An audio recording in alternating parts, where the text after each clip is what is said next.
Hello everyone, welcome back to this channel. This is studio here. तो आज की class में हम कवर करेंगे class 10 chapter 4 the diary of Anne Frank. तो चलिए स्टार्ट करते हैं। इस चैप्टर की जो समरी है वो स्टार्ट होती है वर्ल्ड वॉर सेकेंड से। देखिए, जब वर्ल्ड वॉर सेकेंड के अंदर क्या था, जो जर्मन था ना वो धीरे धीरे हर जगह को कंपनसेट कर रहा था। उसने नीदरलैंड के ऊपर भी अपना कब्जा जमा लिया था। और जो एनी फ्रैंक की फैमिली थी वो एक जेविश फैमिली थी। और जर्मन जो था वो जेविश फैमिली को बहुत ज़्यादा हेट करता था, उनको टॉर्चर करता था, उनको कंसंट्रेशन कैंप में ले जाके उनको टॉर्च करता था।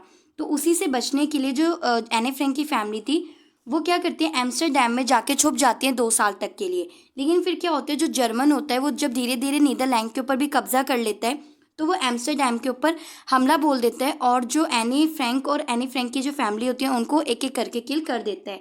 लेकिन उसकी फैमिली में सिर्फ एक मेंबर होते हैं जो उनके फादर होते हैं, जिनका नाम होता है मिस्टर ओटो फ्रैंक। वो सेफ हो जाते हैं और वो वहाँ से भाग जाते हैं। फिर कुछ टाइम के बाद वो नीदरलैंड वापस आते हैं और एम्स्टरडैम में जाते हैं और वहाँ पे उनको एनी फ्रैंक की डायरी मिलती है और वो डायरी बहुत ज़्यादा यूनिक होती है। तो इस चैप्टर के अंदर जो आप पढ़ोगे वो उनकी डायरी के बारे में ही पढ़ोगे। तो देखिए, स्टार्ट करते हैं इसकी समरी को। इसकी समरी में क्या था, सबसे पहले जो डायरी थी वो लिखी गई थी 20 जून 1942 को। और जो एनी फ्रैंक होती है सबसे पहले वो रीज़न बताती है कि वो क्यों ये डायरी लिखना चाहती हैं। तो वो 3 रीज़न बताती हैं इस डायरी को लिखने के। सबसे पहला रीज़न होता है थिंक ऑफ माई चेस्ट, यानी कि जो उनकी लाइफ होती है, जो उनका माइंड होता है ना, उसके अंदर हर चीज़ पजल हो चुकी होती है, हर चीज़ बिल्कुल खिचड़ी की तरह एक दूसरे के साथ मैश हो चुकी होती है। और वो इन सब चीज़ों को सेपरेट करने के लिए अपनी डायरी लिखना प्रेफर करती हैं। उसी के साथ जो एनी फ्रैंक होती है वो सेकंड रीज़न देती है कि paper have far more patience, यानी कि जो पेपर्स होते हैं, पेजेस होते हैं, डायरीज होती है, उनके पास ज़्यादा पेशेंस होते हैं कंपेयर टू पीपल्स। यानी कि जब हम किसी सीक्रेट को किसी पेपर या पेज पे लिख देते हैं तो वो पेपर या पेज कभी भी हमारे साथ आर्ग्यूमेंट नहीं करता, ना ही कोई क्वेश्चन पुटअप करता है। लेकिन अपोजिट साइड अगर हम किसी भी पर्सन के साथ अपने सीक्रेट्स को शेयर करते हैं तो वो चांसेस रहते हैं कि वो सीक्रेट हमारा लीक हो सकता है या फिर वो पर्सन हमसे क्वेश्चन पुटअप भी कर सकता है। तो जो एनी फ्रैंक होती है वो सबसे ज़्यादा सेफेस्ट मानती है, सबसे ज़्यादा क्लोज मानती है एक डायरी को, और वो अपने सारे सीक्रेट्स, अपनी सारी बातें डायरी में लिखना प्रेफर करती हैं। थर्ड रीज़न वो देती है कि शी हैज़ नो फ्रेंड, यानी कि वो कहती है कि उनके पास कोई भी फ्रेंड नहीं है जिनके साथ वो अपनी फीलिंग्स को शेयर कर सके। वैसे तो एनी फ्रैंक की नोन में 30 मेंबर्स होते हैं जिनको वो जानती है, जैसे उनकी head master, head mistress, friends और उनके फैमिली मेम्बर्स। लेकिन कोई भी इतना ज़्यादा क्लोज नहीं होता जिनके साथ एनी फ्रैंक अपनी फीलिंग्स को शेयर कर सके, इसलिए वो डायरी लिखती है। तो ये 3 रीज़न वो देती हैं वो डायरी लिखने के, जिसके अंदर एनसीईआरटी में वर्ड यूज़ किया गया she can not confine with others. Confine का मतलब होता है किसी के साथ इतना अटैच ना होना कि आप अपनी फीलिंग्स को शेयर कर सको। अब सबसे पहले वो अपनी डायरी के अंदर एक ब्रीफ स्केच देती है अपनी लाइफ के बारे में, जिसके अंदर वो बताते हैं कि उनके जो फादर होते हैं वो एक एडोरेबल होते हैं जिन्होंने 36 की एज में शादी की होती है, और वहीं उनकी जो मदर होती है उन्होंने 25 की एज में शादी की होती है। और जो उनकी एल्डर सिस्टर होती है जिनका नाम मार्गोट होता है वो 16 ईयर्स की होती है। और जो एनी फ्रैंक होती है वो 13 ईयर्स की होती हैं। और 13 ईयर्स की ओल्ड में वो अपनी डायरी लिखती है, और वो डायरी उनके फादर ने उनको गिफ्ट की होती है उनके बर्थडे पे, जिसका नाम वो रखती हैं किटी। और वो अपनी डायरी से बहुत ज़्यादा क्लोज होती हैं, बहुत ज़्यादा उसको अपना फ्रेंड मानती है। उसमें अपनी वो हर चीज़, अपनी बातें, अपनी सीक्रेट्स, अपनी फीलिंग्स को शेयर करती है और उनको वो लिखती है। मिसेस एनी फ्रैंक के पेरेंट्स होते हैं वो चले जाते हैं हॉलैंड, और जो उनके बच्चे होते हैं वो रहते हैं आचिन में। आचिन में बेसिकली वो अपने ग्रैंड पेरेंट्स के साथ रहते हैं, लेकिन वो ज़्यादा टाइम तक नहीं रहते क्योंकि जो उनकी एल्डर सिस्टर होती है मार्गोट वो कुछ टाइम के बाद अपने पेरेंट्स के पास चली जाती है, और जो एनी फ्रैंक होती है वो भी कुछ मंथ्स के आफ्टर अपने पेरेंट्स के पास वापस चली जाती है। सेकेंड फेज में वो डिस्कस करते हैं अपनी डायरी के अंदर अपनी स्कूल लाइफ के इंसिडेंट को। तो सबसे पहले जो उनका स्कूल होता है वो होता है मॉन्सूरी नर्सरी स्कूल, जहाँ पर वो 6 क्लास में पढ़ती हैं, और वो अपने उस इंसिडेंट को शेयर करती हैं अपनी डायरी के अंदर। तो देखिए, उनकी एक फेवरेट हेड मास्ट्रेस होती है जिसका नाम होता है मिस्टर क्यूप्रेस, वो उनकी फेवरेट हेड मास्ट्रेस होती हैं। अब 1941 को जो मिसेस एनफ्रेक होती है उनकी दादी की तबीयत खराब हो जाती है, और 1942 को उनकी डेथ हो जाती है। फिर इस जर्नी के बाद जो मिसेस एनफ्रेक होती है वो वापस जाती है स्कूल, और ये सारी बातें वो अपने फ्रेंड्स को बताती है। उस दिन जो डे होता है वो होता है रिजल्ट डे। तो जो बच्चे होते हैं वो ऑलरेडी बहुत ज़्यादा नर्वस होते हैं क्योंकि उनको अपने रिजल्ट की चिंता होती है। उनको लगता है कि नेक्स्ट क्लास में पता नहीं कौन जाएगा कौन नहीं जाएगा। लेकिन जो एनी फ्रैंक होती है वो बहुत ज़्यादा कॉन्फिडेंट में रहती है क्योंकि उसको पता होता है कि वो हर सब्जेक्ट में अच्छा रिस्पॉन्स ही करेगी। इंस्टेड ऑफ मैथ्स, वो मैथ्स के क्लास को, मतलब मैथ्स के सब्जेक्ट को बिल्कुल भी पसंद नहीं करती। इसलिए पसंद नहीं करती क्योंकि वो मैथ्स की क्लास में हमेशा बातें करती रहती है।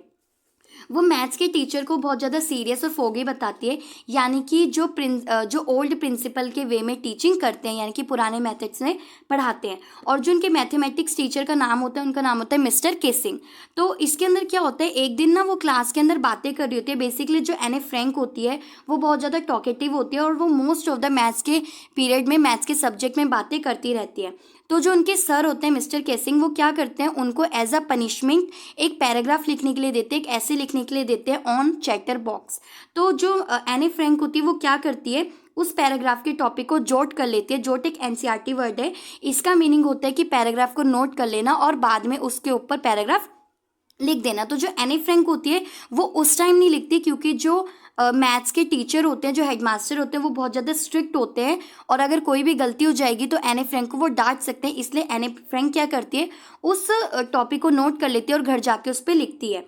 तो जो एनी फ्रैंक होती है ना, वो क्या करती है, वो सोचती है कि मुझे अगर चैटर बॉक्स के ऊपर पैराग्राफ लिखना है तो मैं रीज़न दूँ कि मैं क्यों इतनी बातें करती हूँ। जबकि अगर हम लोग होते तो हम लोग उस पर रैम्बल कर देते। रैम्बल करने का मीनिंग होता है कि कुछ भी बिना सोचे लिख देना, बिना मीनिंग के बस एक पैराग्राफ लिख देना।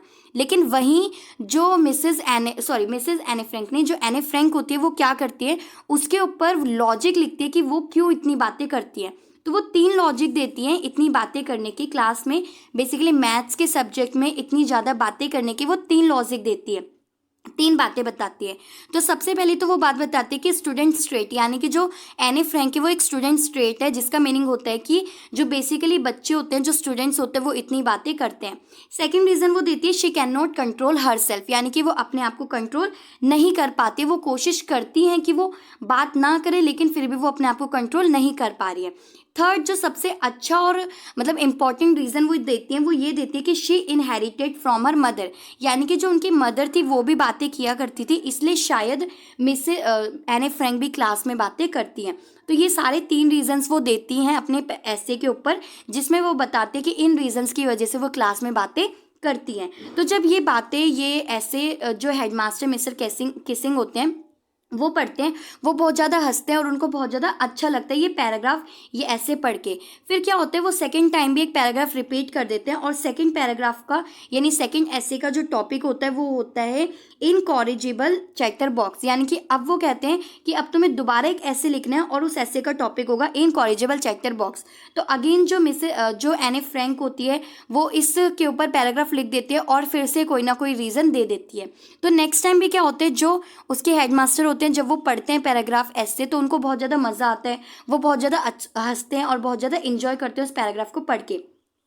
अब क्या होता है, वो नेक्स्ट टाइम एक और पैराग्राफ दे देते हैं एज अ पनिशमेंट, मतलब ऐसे दे देते हैं जिसका टॉपिक होता है quack quack quack said mistress chatter box, यानी कि वो कहते हैं कि तुम हाँ कंटिन्यू बोलती रहती हो ना, तो तुम इसी के ऊपर पैराग्राफ लिखो, इसी के ऊपर ऐसे लिखो।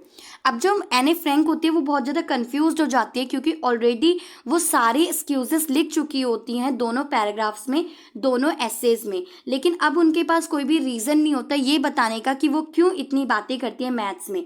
तो वो क्या करती हैं, वो अपनी फ्रेंड से लिखवाती हैं ऐसे। क्या होता है, उनकी एक फ्रेंड होती है सनी, वो उससे पैराग्राफ लिखवाती है, उससे ऐसे लिखवाती है, जो उनका थर्ड पनिशमेंट टॉपिक होता है, जिसका नाम होता है quack quack quack said mistress chatter box. क्योंकि एने फ्रैंक के पास अब कोई रीजंस नहीं होता बताने का कि क्यों वो इतनी बातें करती है, इसलिए वो हेल्प लेती है अपनी फ्रेंड सनी की। मतलब ये एक फीमेल फ्रेंड है। तो क्या होता है, इसके अंदर जो उनकी फ्रेंड होती है ना, वो बहुत अच्छी होती है पोइट्री में, तो वो एक रीज़न देती है, मतलब एक बात बताती है कि वो क्यों इतनी बातें करती है। तो उस रीजन के अंदर ना वो एक स्टोरी सुनाती है। कौन सुनाती है स्टोरी? सनी, यानी कि जो ऐसे लिखना होता है उसके अंदर वो एक स्टोरी लिखती है।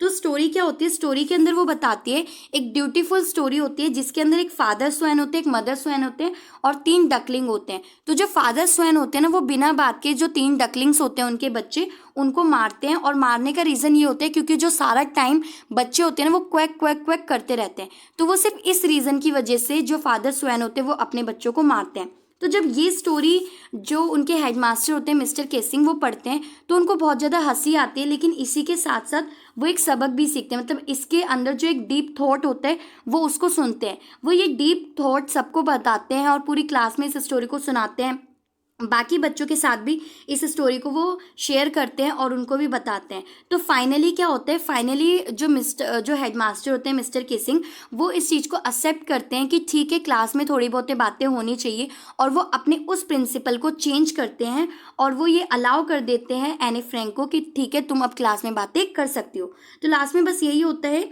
कि Anne was allowed to talk in class and was never assigned an extra homework by mister Keesing. यानी कि अब वो फाइनली जो एनी फ्रैंक होते हैं उसको अलाउ कर देते हैं क्लास में बातें करना, और जो एज अ पनिशमेंट वो उनको एक्स्ट्रा होमवर्क देते थे पैराग्राफ के फॉर्म में, ऐसे के फॉर्म में, वो भी देना बंद कर देते हैं। तो इसी के साथ ये चैप्टर खत्म होता है, और ये चैप्टर बहुत अच्छा और इंटरेस्टिंग था, और ये बेसिकली ऑटोबायोग्राफी थी बाय द एनी फ्रैंक, जिसके अंदर मैंने पूरी डिटेल एनसीईआरटी आपको बताई है। और आई होप आपको ये समझ में भी आई होगी। इसके जो नोट्स होंगे वो मैं आपको शॉर्ट वीडियो में अवेलेबल करवा दूंगी। वीडियो अगर पसंद आई तो वीडियो को लाइक करना, शेयर करना एंड अपने फ्रेंड्स के साथ सब्सक्राइब भी ज़रूर करना। Thank you for watching.